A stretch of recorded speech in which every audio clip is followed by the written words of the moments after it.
This film describes the racial identity of each person on screen. Descriptions have been individually provided by the person being described. One by one, a range of people from racially, culturally and linguistically diverse communities walk into a large dark space, pausing at their reflection in a full-length mirror. I think belonging is acceptance without exception. You are here as you are. You're understood and you feel included. Inclusion to me is what belonging means. On-screen text, we brought together a group of Australians to reflect on their experiences of racism. Next, a single seat in front of a plain canvas backdrop on a photo shoot set. One by one, people sit in the seat. Replying to the first question, an Indigenous woman.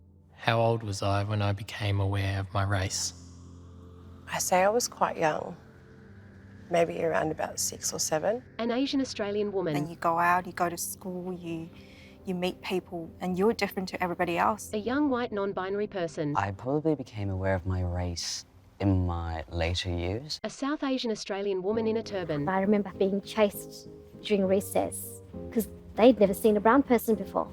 Has my mental health ever been affected by racism? A Caucasian man in his 40s. Racism is not something that I've ever had to face. The Asian Australian woman. I would like to say no, but sometimes it does, it happens. The Indigenous woman. I have faced things that I didn't think I deserved. Have I ever been racially abused after a game or match? A Caucasian male athlete. I have not. A Caucasian male in his 30s. No. An Ethiopian Australian male in traditional African clothing. Yeah, I've been called quite a few words in the heat of the moment. Can I be sure my name won't stop me from getting a job interview? The Caucasian man in his 30s. Yes. The South Asian Australian woman in a turban. I think with my name, certainly it's different enough to warrant people to think twice. Do I see people who look like me in positions of power or authority? The Caucasian older man. Well, yes, I do. The white non-binary person. I do see people who look like me in terms of race. A Caucasian woman with a walking aid. I think there are only people who look like me in positions of power and authority. The Indigenous woman. I've surrounded myself with some strong Aboriginal women that actually have some power in the community. However, when I step out of my community, I don't see it. If I'm stopped by police, can I be sure it's not because of my race? The Caucasian man in his 30s. Yes. The white non-binary person. I think my gut instinct is to say it's not because of my race. The Ethiopian Australian male. Your first thought is it because of the colour of my skin or my race? Can I spend time on social media without fear of being racially abused? The Asian Australian woman. No, I don't think so. The South Asian Australian woman in a turban. I really need to guard myself.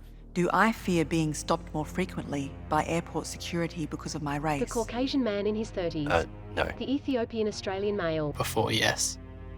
Can I be sure my child won't experience racism at school? The Indigenous woman. No, I can't. A series of quick edits of the participants in contemplation. I feel like Like you're different. Maybe they're meant well. I can't believe I don't feel safe in my home. I was not worthy. Go back to your countries, close the border. Isn't that the world is meant to be all of us together, equally? One by one, the participants stand in the darkened room in front of an array of full-length mirrors. The Caucasian man in his 40s. No matter how challenging the conversation, we need to talk about racism and the causes of inequality. By taking a stand against racism, we can build a fair and equal society for all. On-screen text, ask yourself the hard questions at itstopswithme.humanrights.gov.au. Racism, it stops with me.